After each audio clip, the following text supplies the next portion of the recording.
the time of enslavement, darkness, and violence, they risked their young lives. On their shoulders, they were carrying Poland. Nazywam się Henryk Edward Piotrowski. My name is Henryk Edward Piotrowski. I came from a working-class family. My father fought as a soldier when he was only 19 years old. He joined Pilsudski's troops. He said that in 1918 he was already disarming the Germans on the streets of Warsaw. And in the year 1920, there was the Bolshevik offensive. My father, as he was by then a hardened soldier, took an active part in the battles with the Bolshevik army, and later he was enlisted into the gendarmerie. Father became, after that, in a sense, a personal guardian angel to the Marshal. During the Polish September campaign, he got a summoning card. He said his farewell to us on August the 30th. 30 sierpnia.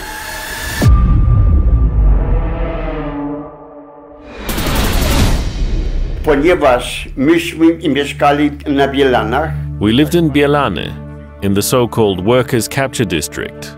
We were orphaned, without a father. Mom had to feed us, clothe us, and for that, she had to do something profitable. What could be done to earn? She started trading. In Warsaw, there were roundups almost every day. Roundups, street executions, and enslavement. In April of '44, my mom was in the area where one of those roundups took place. They caught her. Executions were done immediately. I also saw one such execution on Krakowskie Przedmieście. If someone had documents the Germans didn't like, he was put against the wall and instantly executed. My mother was killed during such an execution on April the 11th. 11 kwietnia zabili.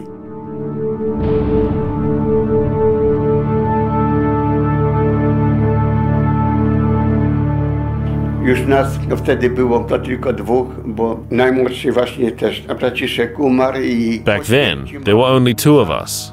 My little brother had also passed, and after his death, occupation time came. We were youngsters.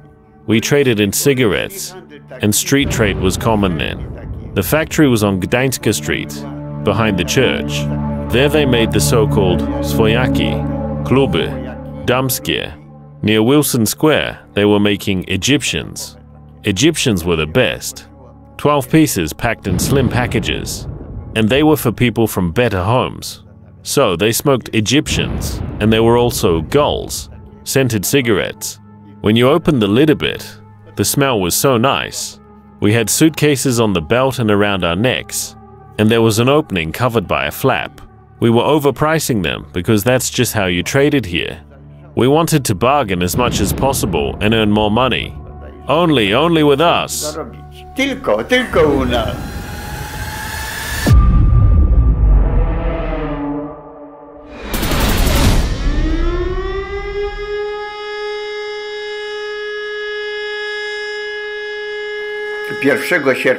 On August the 1st, I went to my aunt for dinner.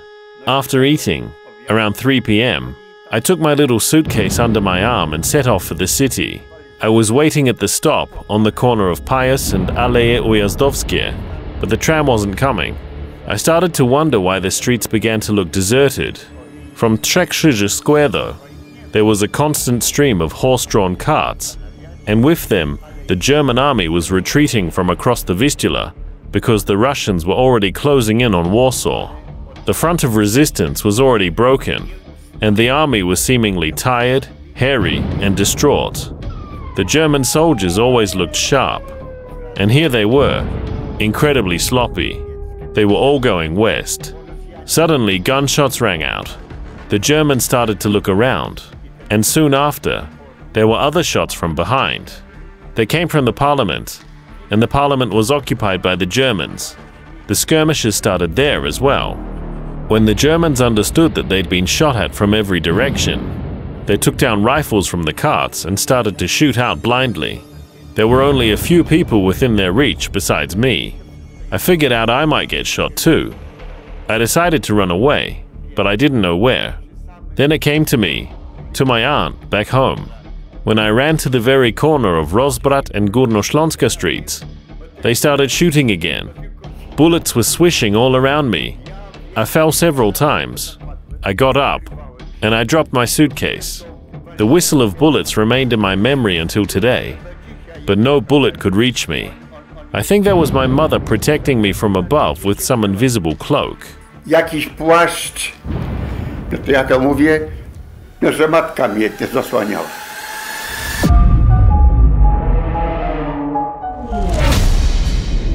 Co jakiś czas ktoś pada obok pani. Now and then someone next to me, standing and talking, suddenly fell dead.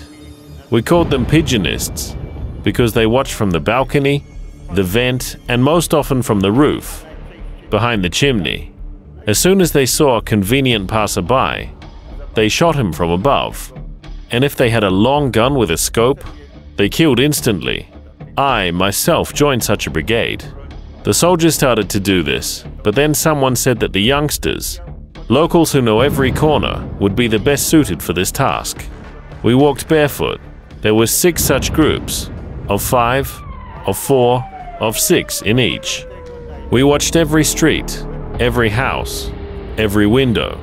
If you saw someone, you've put him under surveillance. One of us would go to get a soldier that would come back with a gun, and the prisoner was taken down by the legs and sent to jail. Wiele razy za nogi ściągało, no i do aresztu.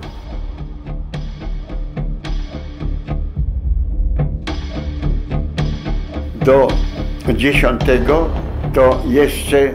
Until the 10th, they baked loaves of bread of about 70 decagrams. The baker would say, "Whoever catches it will get it," as they've been tossing out the loaves. Twice I grabbed 2 such loaves, took them to my aunt and said, "You have it. Try it and see how the bread smells." Powąchajcie, jak pachnie chlebek. No.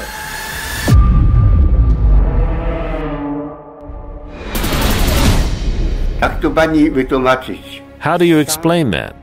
The word Poland already says it all. This is our home, our family, our bond, our community, and our nation. This is Poland. Nasza społeczność, nasz po prostu naród, to jest Polska. Young, free, idealistic. Thanks to them we live in Poland, in a free Poland, out of gratitude for Poland.